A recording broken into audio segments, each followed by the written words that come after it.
afternoon. Happy Wednesday. Here we are again. It's amazing how quickly the days go by. I'm like, oh my goodness, it's already Wednesday. This week has just flown by. We've been crazy busy. We had an advanced class in the classroom, Monday and Tuesday, advanced sympathy design. People came in from out of town. We had so much fun. 2 full days of creating beauty, and we had just amazing flowers, absolutely amazing. In fact, some of them are going to be with us today because I pulled from leftovers and such, and I'll tell you and show you and say, yep, this is leftover from, but we had quite a bit of fun. And now, today it's so quiet here because no students, and we're kind of minimal. In the studio with me, we've got a slimmer staffing. We've got creative director Ricky, who is keeping us live, monitoring some of your questions. She'll be helping out with verbalizing, and teacher Michelle, who has been monitoring both Facebook and YouTube. They're both kind of popping back and forth to see what's going on. Virtually, we've got teacher Dove, teacher Michael, I think teacher Annie might be out there in the virtual world. David, of course, is out there in our virtual world. Then Caledonia is with us on Facebook, and Susie is with us on YouTube to greet you, answer questions, facilitate the connection. And we've got you. Introduce yourself. You know the drill. Hi, I'm Leanne. I'm from Portland, Oregon. Here's my tulip icon. You do the same. It's your chance to get to know your fellow tulips, get to know the people that are here on the weekly collaboration with you, and to get started. A little bit of housekeeping. If you're on your phone, turn it sideways. That'll give you a bigger picture. If the comments are in the way, you can swipe right or left, and then that makes it silent, brings the comments back. You can just swipe, swipe, swipe all you want to. If you're on your computer, you can go to full screen, give you a larger picture. If you're driving in the car, I hope you are just listening and not watching, because that would not be good. But yes, we're available to you anywhere and everywhere on any digitally activated device, just like our learning program. If you're online with us, you know that you can access your studies at any time, anywhere, as long as you're connected to the internet and from any device. I had an interesting question, I think it was the end of last week. Someone was asking me if they would be able to access their lessons on multiple devices. They were afraid they would only have the license to use it on one device. So if they wanted to be able to use it at their computer at home, they wouldn't be able to use it on their iPad or on their telephone. But you can use it on multiple devices. You get one login, one user, but if you log out of one, you can log into another so that you can access it, which is convenient because let's say you're out shopping for flowers, you can take your phone out, pull up the recipe, and look at it, even though you don't have your computer with you. Or maybe you do have your computer with you, who knows? You know, technology, it just sort of permeates our lives. It's absolutely gorgeous here in Portland. I'm going to brag, it's beautiful, it's sunshiny, and today we're talking Easter flowers because Easter is Sunday. Palm Sunday and Passover was last week, and now moving forward, we've got the rest of Passover and Easter coming in. All of the holidays converging. And I love doing flowers for the Easter holiday, so I thought, this was my live, I get to do it. And if you've got thoughts, questions, or comments, set them in there because I'd love to have a conversation with you. Question is, let's start this conversation. And David, I hope you're listening. I'm starving. What's for dinner? And then for each of you, what's for dinner tonight? What are you eating? I am debating. Sushi sort of sounds good, but I'm not positive I'm up to heading out for that. And then, of course, French fries always sound good, so maybe French fries. And who knows what Chef David might have up his sleeves. So I'm just going to say, hey, David, what's for dinner? And then, hey, tulips, what's for dinner? Maybe you'll inspire me, give me the thought of what I want I'll design flowers if you'll talk to me. We'll design for conversation. That can be our new tagline. So Teacher Michelle got this dish ready for me. It's a big ceramic bowl that I have that I've used so many different times. I know Teacher Michelle used it a bit ago with a Kinzon in it. We just took the Kinzon back out and then we filled it with midnight foam completely full because I want to work with a pave section because I have a mess of little shorties. Look at all those. And they're beautiful. I don't want to throw those away. These were left over from the casket scarf that the students made yesterday. And we just pulled them out and, the students took theirs home. They're gone. But the teacher demo, we had used the country blue. It's kind of like a garden rose, but it's not, but it looks like it. And then blueberry. And then these fabulous carnations that you've seen us using for a couple of weeks now, but we still had them, so I'm using those. A little bit of status, a little bit of eryngium. And then they paired that with this gorgeous belladonna. Is that not just striking? It was some of the nicest belladonna I bought in a very long time. And then we also paired it with gentian. I'll put that up to the little camera so you can see. I don't know that we've had gentian on the live recently. Maybe we have. It's spelled Gention, gentian, and it's beautiful. And my little close-up camera is looking kind of blue on my screen, but it's truly more purple. So depending on how your color is calibrated, that's the frustrating thing. I have to sort of tell you what color it is because sometimes your color doesn't look like reality. I'm sure you've noticed that. This is a very, very deep violet, almost like a true color wheel violet. And it's one of my favorite flowers. I just think it's so pretty and so long lasting and so stiff and strong. It's one you don't have to worry about getting bent neck. It just goes up straight, stately, elegant. Oh, beautiful flower. So I'm going to use all this cool stuff because we like cool stuff, especially when it's leftovers, because that's sort of like found money, free stuff. And I encourage you when you create to always look to see what leftovers do you have and make sure you use them. Don't just throw them away. I mean, of course, we never do that because we all love flowers. We don't throw them away.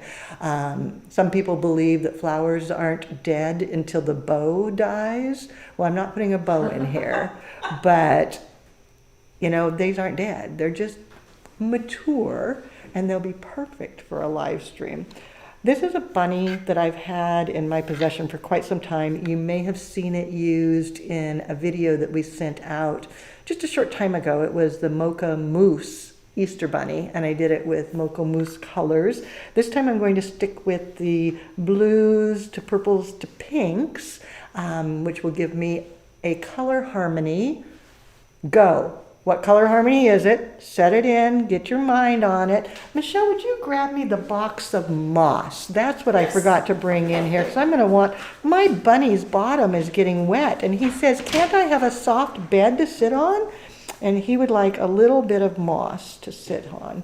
We all would prefer to sit on moss as opposed to cold, wet foam. Even if it is enhanced biodegradable, it's cold, wet foam. Ick. Well, you might be starving, and David said, starving? Such a surprise. But I swear, we need to put together a Tulip Bunch cookbook because these people are making yummy things for dinner.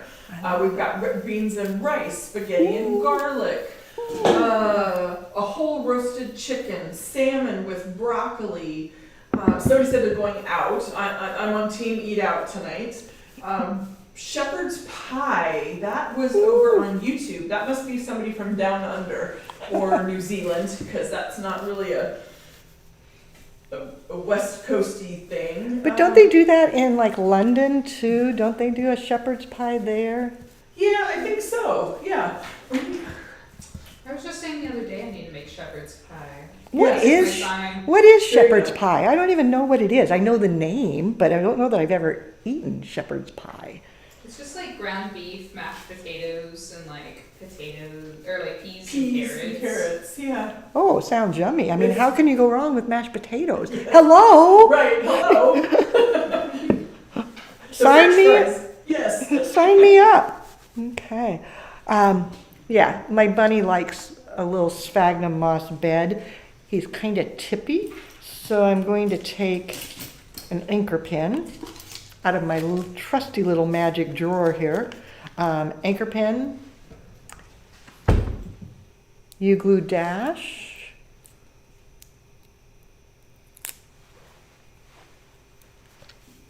put it on his little bottom.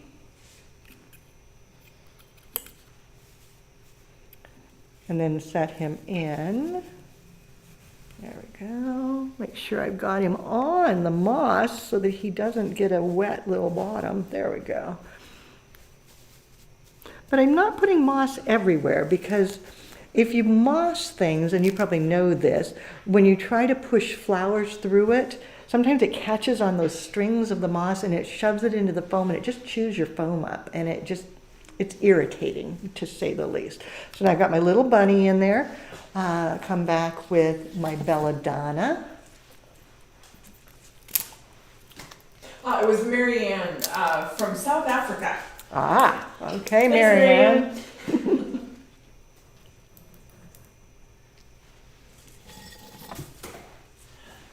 Now, those are not local delphiniums, but we get beautiful locals in, what, 3 months? Yeah, it's going to be a little while before we get local, but when we do, it is so exquisite. Although this is pretty darn nice. I'm not going to complain about this. This was fabulous. I'm just kind of placing it in. And as I always tell you in class, you know, if you've taken basic floral design with me or advanced floral design, or in fact, I just did it in advanced sympathy design, but when you're placing a linear flower and you want it to stay straight and parallel, give it a cut, determine where you want to put it. Then, rather than looking down and saying, okay, there's my stem and putting it in, you keep your eye at the top and you look at the top and watch to see that it stays straight. And that way you know you're placing in vertically. It's just a little silly thing. I mean, you probably already know that, but if you're a sewing person, it's the same as when you're cutting fabric. When you cut, well, I suppose it'd be paper too. I was thinking about sewing, but when you cut, you look at the point you're cutting. So you go clear down to the end with your eyeball and you cut to it and it'll stay straight.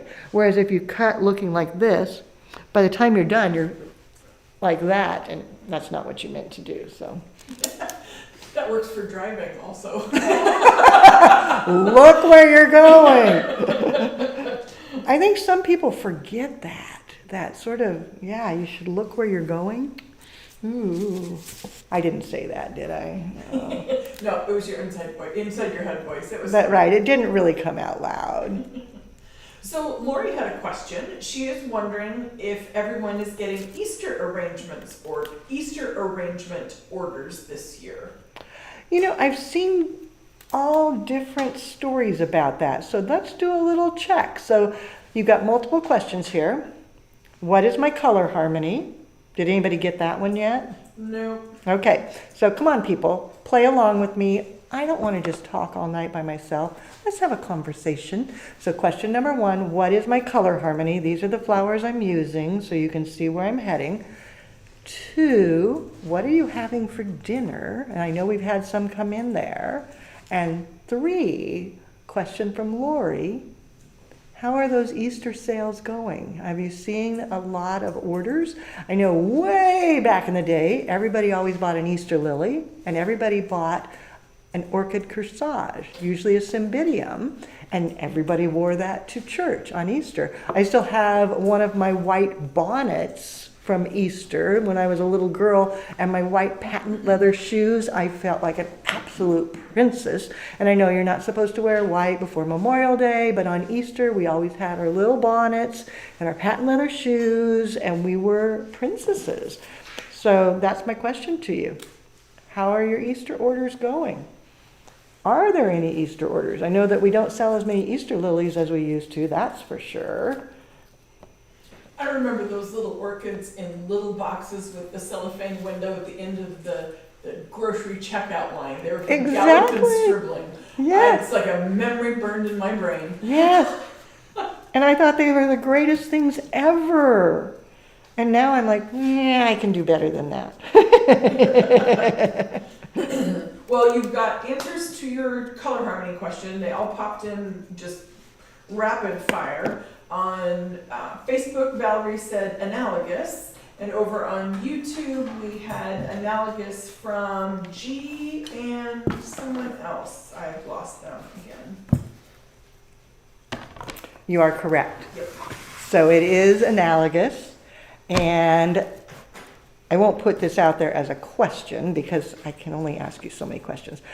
But I am working in a vegetative format, as it would grow in nature, as opposed to a mass format, which would have a radial placement with a central binding point. Here I have multiple binding points because everything's parallel and it's treated as it would grow, so it's vegetative. I'm going to turn it so that you can see the back, plus then I can peek at the front to make sure that I'm straight because I don't know. So we'll kind of go like this. Oh, that one's crooked. You didn't tell me that, so I'm going to move him. Okay, let's see. Where do I want him, though? You know, he sort of doesn't belong there. I think I'm going to shorten him. Or maybe I have a shorter one. Oh, I don't, so I'm going to shorten him. He kind of belongs over here. Maybe even a little more. Sherry said that she's holding a fun shop on Friday and they're making Easter centerpieces. Oh, fun. A fun shop. Now that's kind of cool. I might Very steal nice. that. That sounds better than a workshop. Yeah. A fun shop. I like that idea. Who was that? Sherry. Over on Facebook. Okay, so everybody steal Sherry's idea. Hold a fun shop. How cool is that? Now I'm going to go in and pave. So placing them so that they're straight up and down. And granted, I probably wouldn't pave with this many roses on a regular basis, but since they were all short already, how perfect is that? Look how beautiful. You know, pull that over here. Can we get that into it? Yeah, look how beautiful that is. Just stunning. Called Country Blue. Huge petal count. Opened rapidly. I got them in and they opened fully in one day, but they have held beautifully. So they open, but they stay gorgeous. So it's not like you have to worry about them. We've got some folks chiming in on their Easter orders as well. And I'm fat fingering this today. Rick said on a grocery store level, he's seeing that they've scooped up most of the church Easter flower orders. And Dennis over on YouTube was saying a few Easter orders, but not many, and not many Easter lilies except for the churches, and even some are moving away. I know my church quit doing Easter lilies because people were having allergic reactions. They were too fragrant. So we do geraniums. Oh, interesting. Yeah. But I can see where the fragrance could be an issue because I know they do get me. I'm like, whoa, what was that? It was Easter. And Rachel said she's got a few she has 4 proms around Mother's Day this year. 4, But not oh much my going God. for Easter. Okay. Interesting. You can see how quickly this starts looking just lush and gorgeous. just tucking them in, building a little garden to hide my Easter bunny. So we got more dinner suggestions coming. Yes, I saw somebody post one. Robin said it's a soup and sandwich night.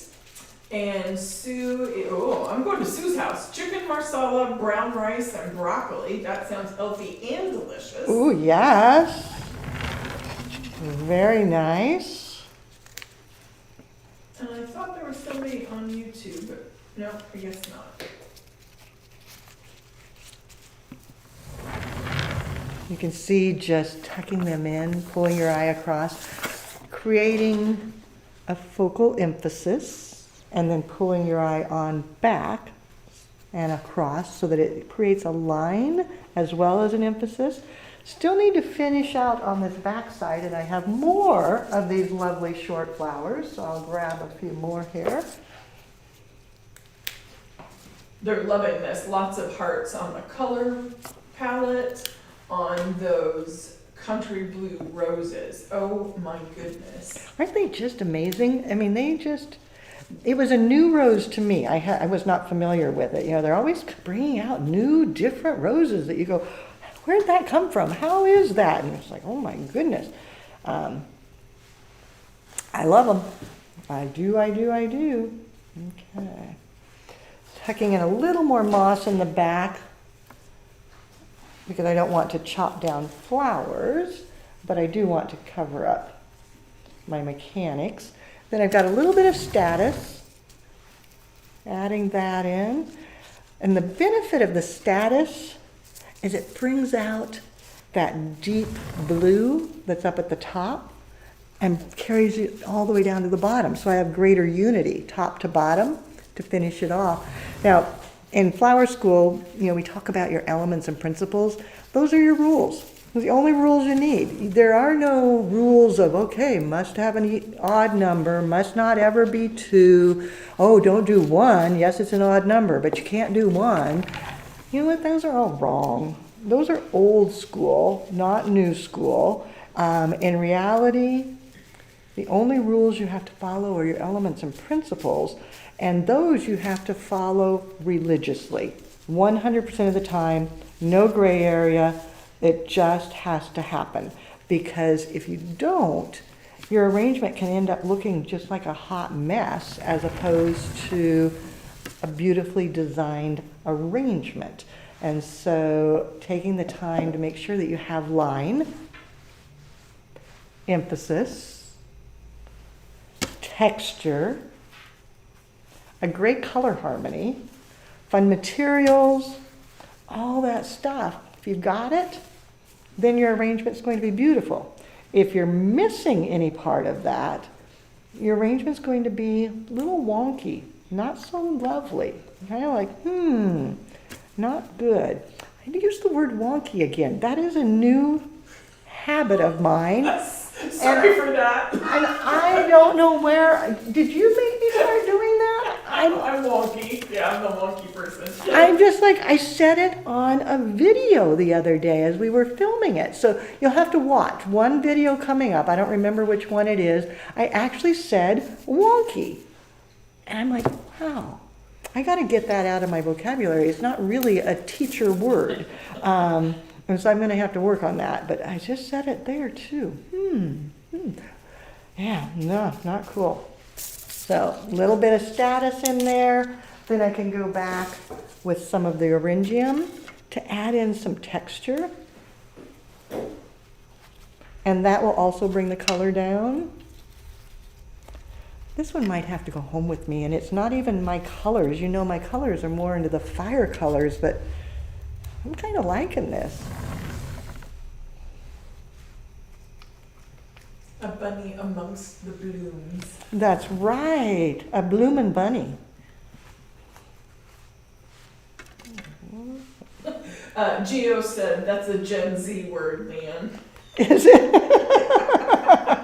Well, I don't think I qualify as Gen Z, but I could pretend, right? I could say I stole your word.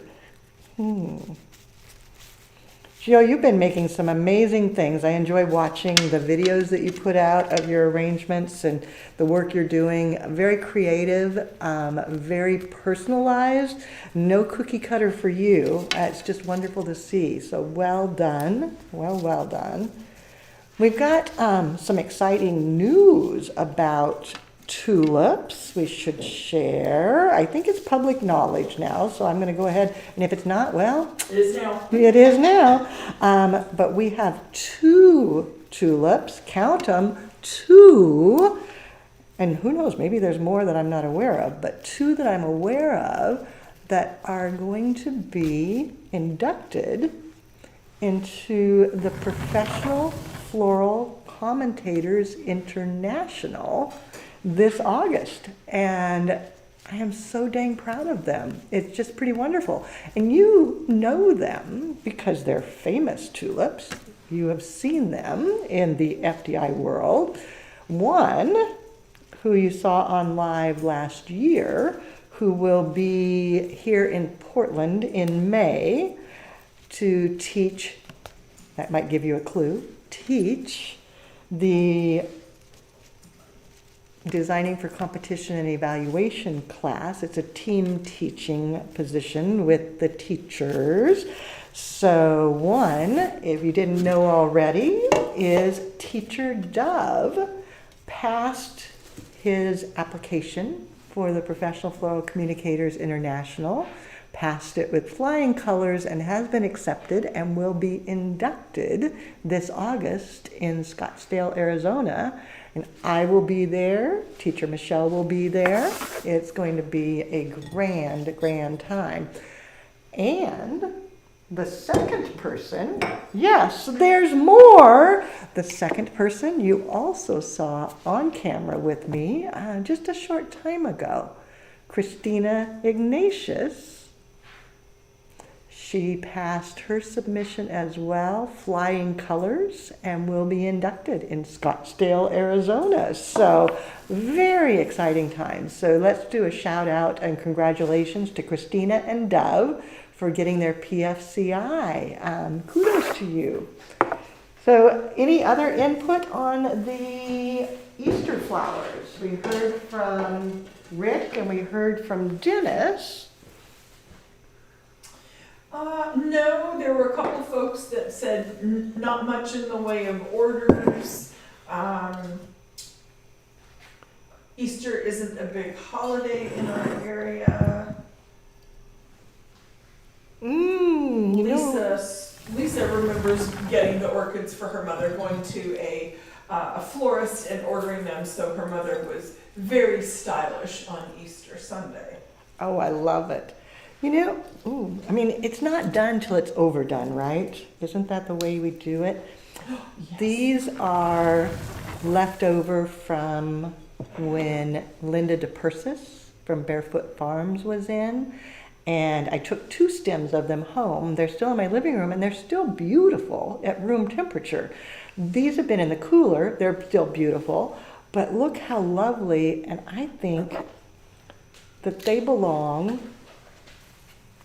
with my bunny to get a little bit of dynamic line going on and to shelter my little guy. I'm going to turn it so I can see where I'm putting it, and then I'll bring it back to you.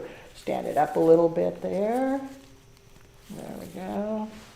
Oh, is that too fun or what? I have one more stem. That helps to pull the color of those country blue up a little bit. It sure does. It enhances the unity. They're loving it. Thumbs up, yes, and lots of hearts, both. Trying to decide where I want the second one. It's so pretty. You know, that gentian that was bugging me, he may be gone. Bad gentian, bad gentian. Let's see. Yeah, this is where it's going to go. So I just have to find a hole now. There we go. And then the gentian gets even shorter and just comes behind it to look pretty from the back.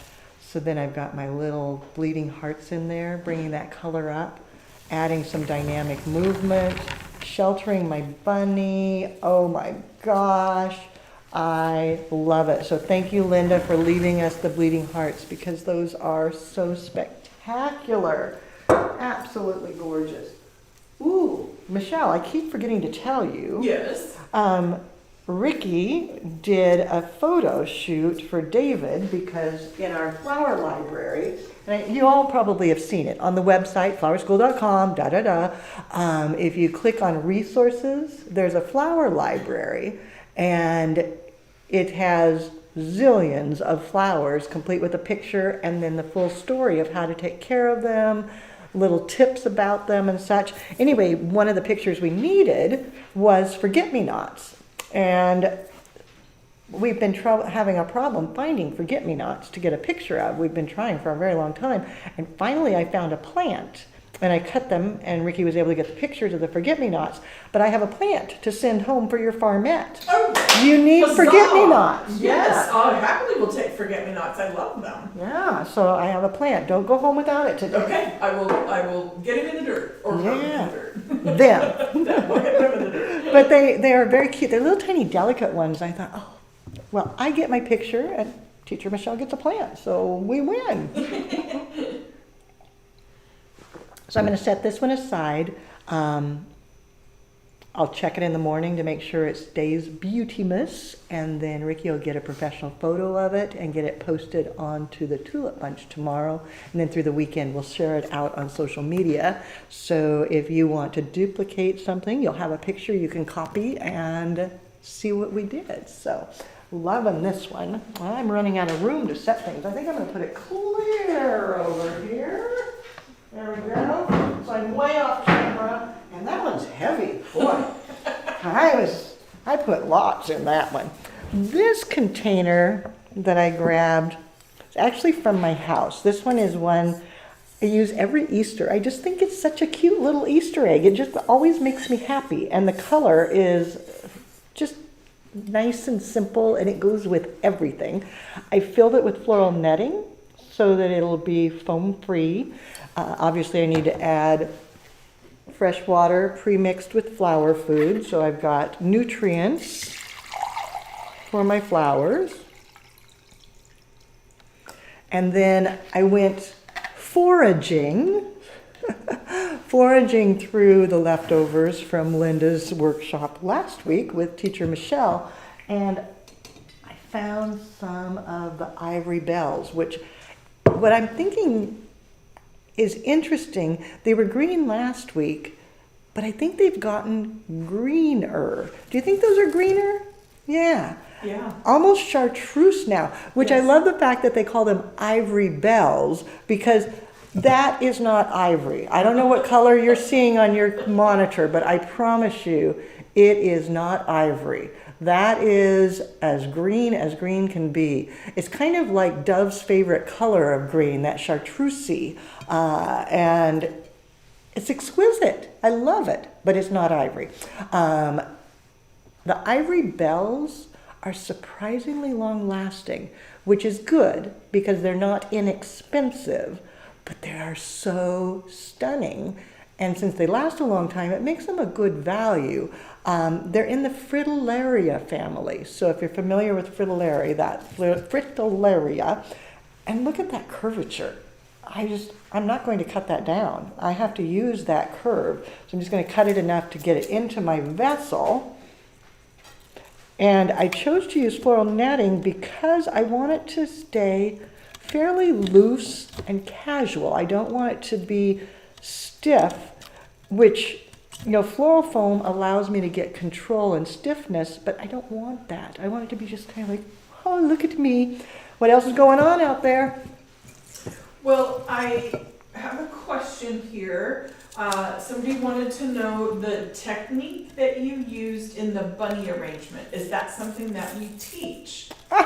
Yes, and I used 2 techniques.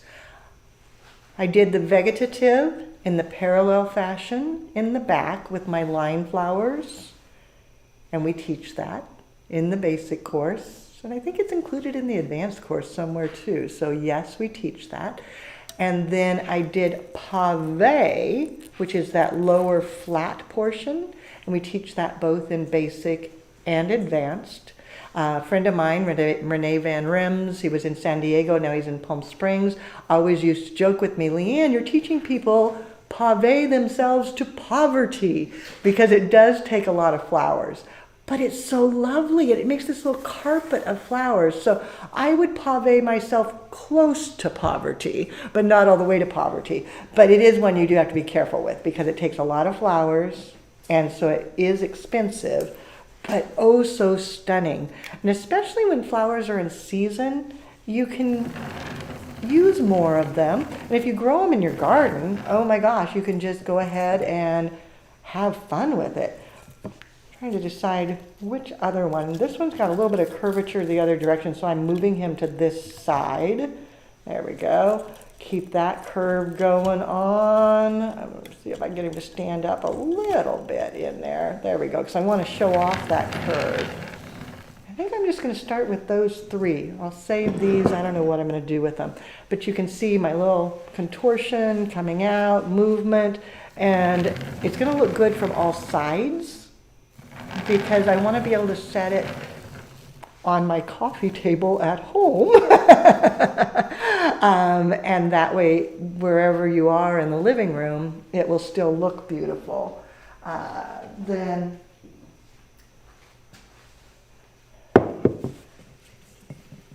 some beautiful ranunculus. Aren't those great? They're just big and full. They're almost heavy full, but I think just setting them in, finding a spot that will give them support but let them relax, because I don't want it to be too straight. I want it to just sort of angle and have almost a playful look to it. I love how the shape of those bells matches the shape of your container. Inverted, but they're mirroring each other. Correct. Yeah, the container, I've used it so many different ways. I've done it with just wheatgrass in it, which is very fun. If you want just simple, just putting in wheatgrass and then set an Easter egg in the grass, which is fun. I've done it with wheatgrass and then water tubed flowers into the grass. Turned out fun. Flowers are always fun. Why do I keep saying, well, it turned out fun? Period. It's fun. That's just the way it is. Flowers are fun. Debbie wondered if you could remind us how to wire a ranunculus. Hers always seemed to break.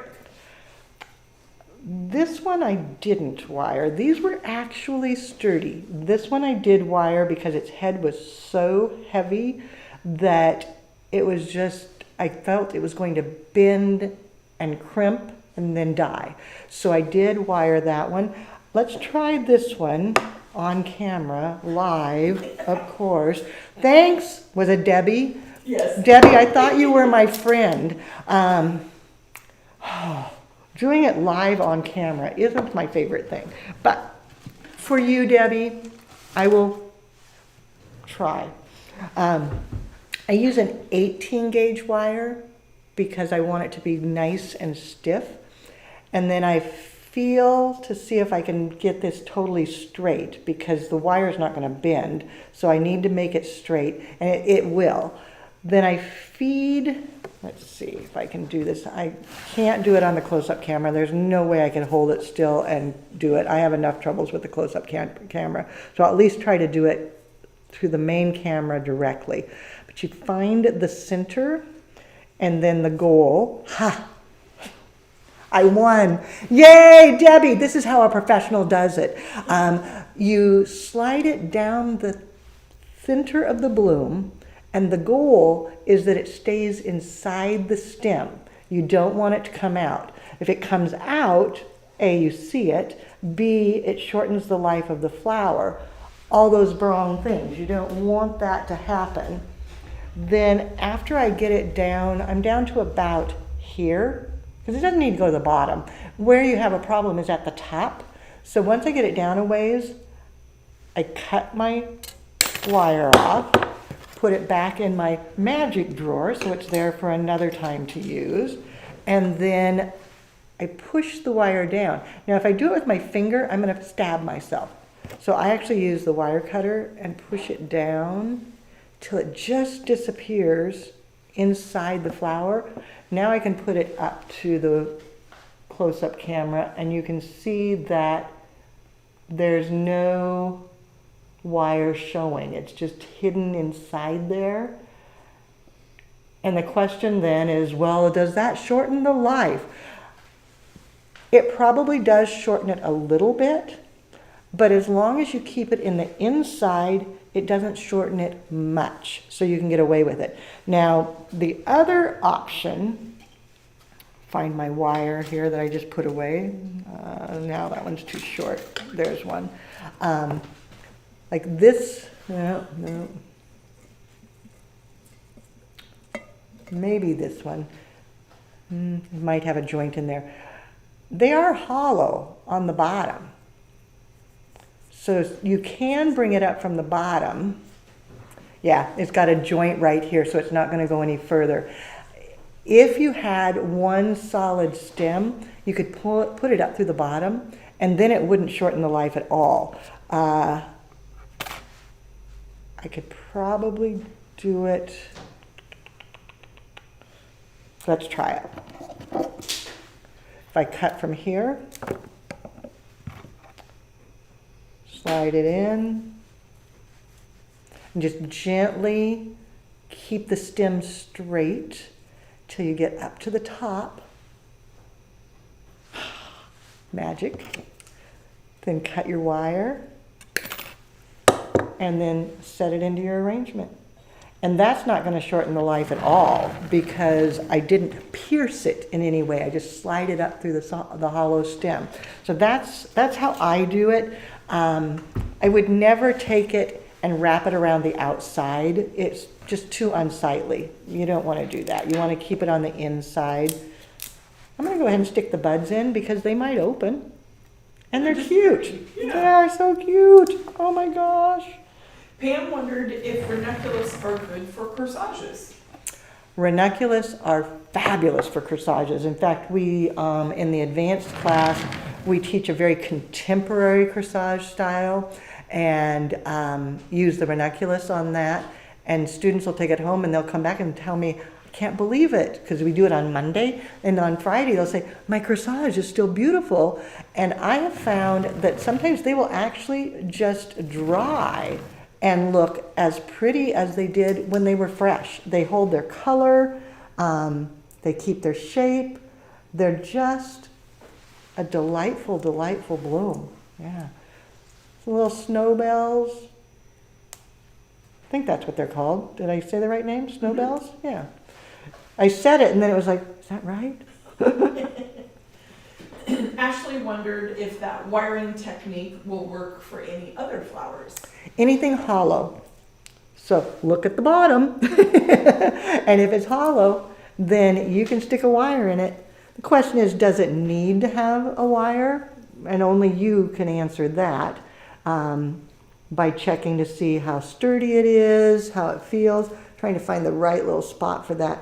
I did a very light amount of chicken wire because I wanted this to have movement, but I also want it to stay in place. So I'm just having to find the right hole for it to slide in. You mentioned you've done designs with wheatgrass in that vessel. Grace had a suggestion: if you couldn't find wheatgrass, get a cat grass kit from the grocery store or the pet store, because that's usually wheatgrass. That makes sense. Yeah, that makes total sense. I have not bought any grass this year. The person that I used to buy it from isn't growing it this year. And so I was going to stop at the grocery store because they often have wheatgrass because people make drinks out of it. You know, they juice it, I guess is what you call it. But I haven't taken the time to go do that yet, so I'm going to have to do that. So you can see the casual, just letting it be wild and plain, not organized. It's similar to what we teach in class. It's a round arrangement, but it doesn't have as much control as what we teach in class, where we're showing you how to do it to get perfection. This time I wanted it to be beautifully imperfect so that it had a more casual look to it.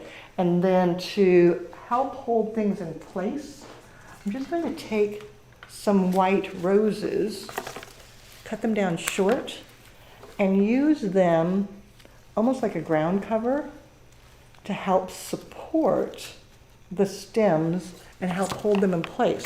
So I can just feed them in. Shorten this one a little bit more. There we go. Find the perfect spot. And you can see how it just gives me a little more control so that the flowers don't flip around, and also fills in the mechanics so that no one sees the floral netting.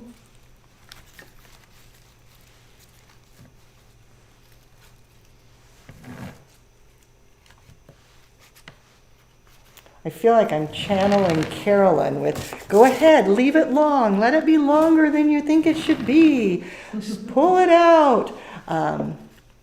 Because that's exactly true. You want it to just have all this movement, lots of space, lots of grace going around.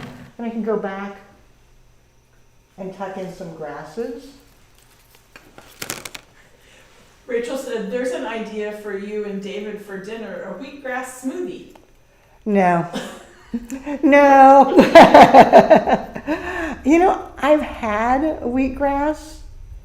It's not really my thing. Yeah, I guess I'm not that healthy. Yeah. Oh. No, we'll have to try something else.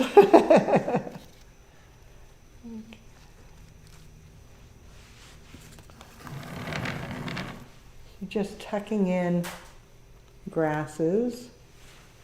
That one's a little bit long. I'm going to take him and shorten him a tiny bit. And getting that dark green in here gives nice contrast to the light green and white. So I'm going to stop there. I'll set that aside, play doctor on it a bit in the morning to get it exactly how I want it to be. And Ricky will get a picture of that as well and get it posted for you all. And show you the wild side. So you've seen very controlled vegetative, straight up and down, and pave, a horizontal carpet. Now you've seen much more casual, just let it flow, having a very spring growth vibe. Let's do one more. We've got a little bit more time, and we'll find a home for that. Maybe right there. He can just sit there. That would work. And while I'm pulling flowers, what else is going on? Well, they're loving that. Tess thinks it's just perfect for an Easter table. That's what I think, yeah. And Carl just joined us. He says, sorry, I'm a little late, but I made it. Oh, Carl. Everybody, we need get well wishes for Carl. He's okay. He's going to be fine. But he had a little scare, and you came out of it. Take care of yourself, my friend. We need you on this earth for a little while longer. Not time to leave. So, well wishes to you, Carl. Be healthy. And Tulips, give him some love. Let him know that we want him to stick around for a while longer.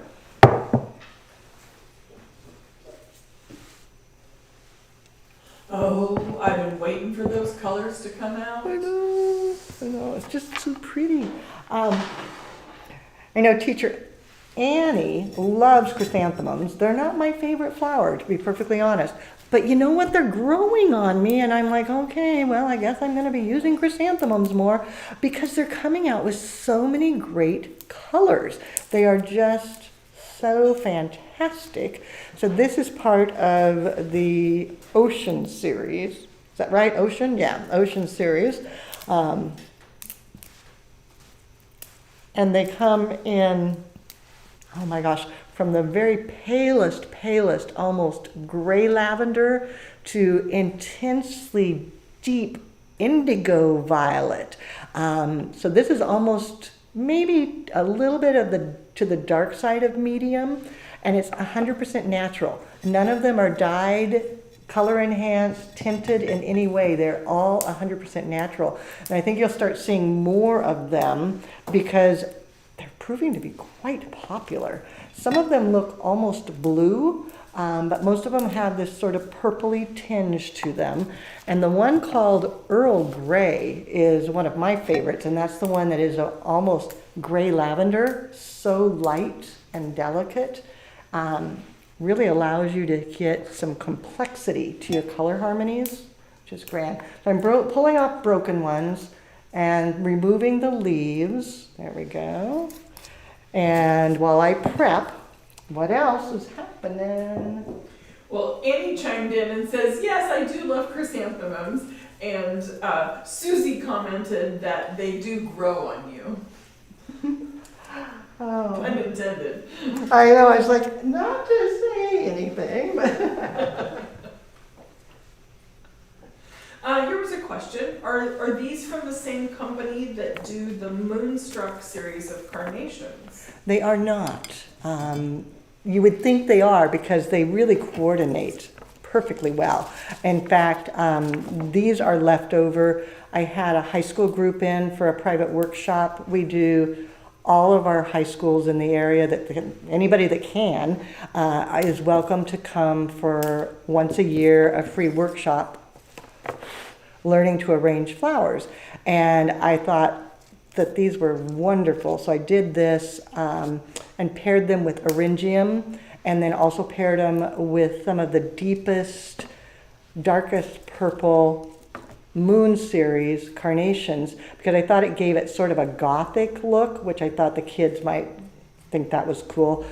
I thought it was cool. So I can pretend to be a kid and think it's cool, but I thought they would enjoy that, and they did very much. But they are two different farms, so it's not the same people. I know, I think we used them in basic floral design maybe in September. I don't remember. I've used them for the class because I like to introduce new flowers, new varieties into each session so that you can see what's coming down the pike and what you might find when you go to work in a flower shop, or if you're opening your own business, things that you can search for so that you have new and different things than the other businesses around you, so that you have that competitive edge. So you'll be seeing these in class when we do the in-person class in September. We'll probably have them, and then we have an in-person class in October as well. So, and then if you are doing it online with home study, it's a variety that we would be introducing you to, saying, hey, check out these flowers, because we always try to expose you to so many different things so that you know what to hunt for when you go out shopping for your flowers, so that you've got cool things to work with. Okay. So I like foliage. A lot of you know that. Foliage is not as on trend as it used to be. But it's kind of fun to use sometimes. But do I want to? Do I not want to? You know, you can see I've got it over here. I think I'm going to do just a little bit of Dusty Miller, because it's an alternative foliage. It gives you that gray that works so well with all the purples. So I'm just going to use that instead of traditional green foliage, tucking it in.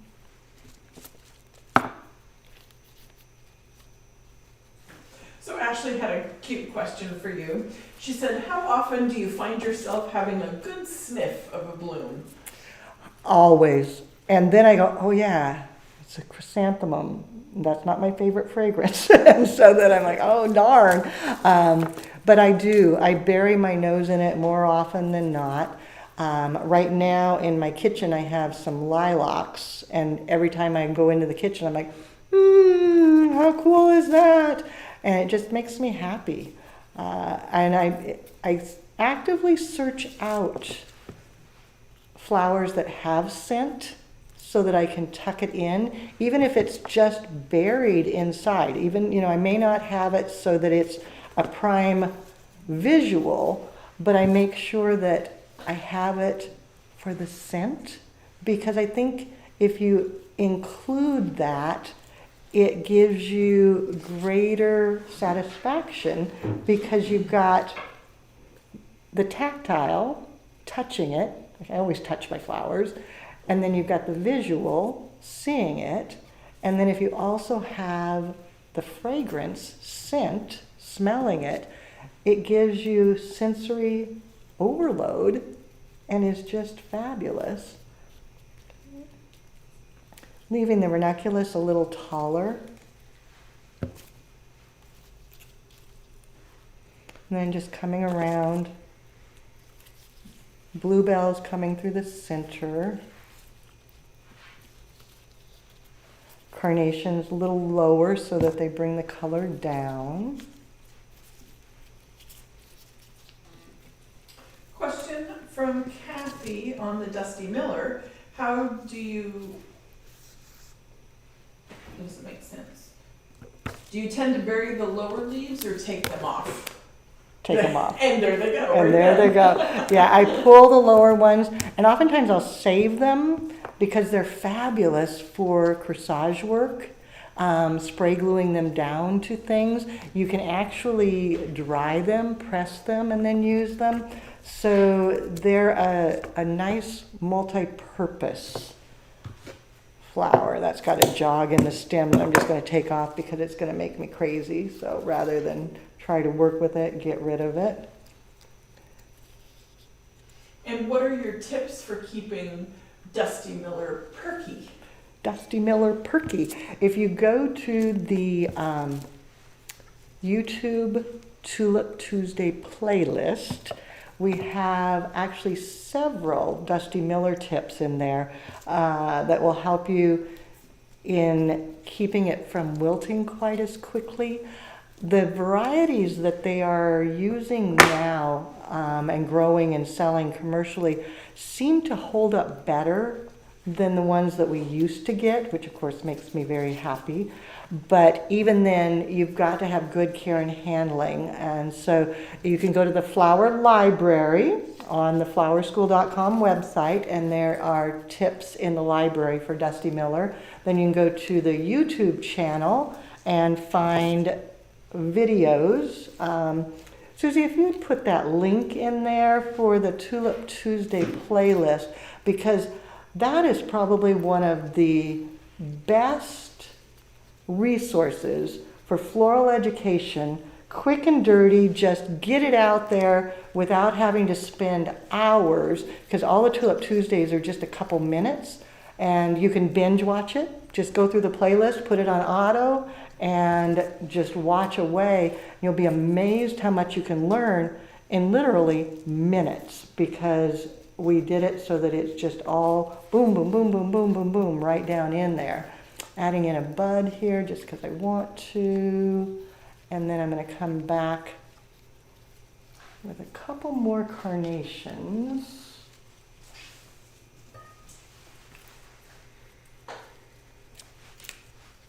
I'm going to turn. Maybe even a couple. May as well use all of them. What the heck, right? Find a place to nestle them in here because I want them to come over to the center. There we go. If you're going to use some, use them all, right? Go big or go home, right? Exactly. You'd think I was from Texas. And the carnations have a lovely fragrance, but having that hyacinth in there really just, it says spring. Yeah, doesn't that just make it pop? Too fun. Very easy. Not a lot of work on that. Then I need to protect the bottom because the stems are soft and fragile. So maybe you could do a little more Dusty Miller, but that just doesn't speak to me. I've got a tiny bit of Plumosa. Set that in there. And then I think what I'll do is finish it off with a few Fatsia leaves to create just a shelf. So now I said I wasn't going to do green, and I'm turning around and doing green, but I think it protects it. So, you know, you can change your mind. On that note, thank you for joining me. Hopefully one of these days you can join me for basic floral design or advanced floral design. Next week, join us for live. I believe next week is Teacher Annie, and she's going to be talking weddings. So if you're thinking about the wedding and event world, Teacher Annie is our expert. She's fabulous, and she'll be sharing tips for a full hour collaboration. For now, I'm going to go see what David's making for dinner, because hopefully you gave him some good ideas. And I hope you all have a fabulous evening. These photos will be out tomorrow on the Tulip Bunch page and then shared out through the weekend on all our social media channels. If you haven't already, thumbs up, do it. Share the video, like it, send some love, and thank you for joining me. Time to get out there and do something you love. See you next week.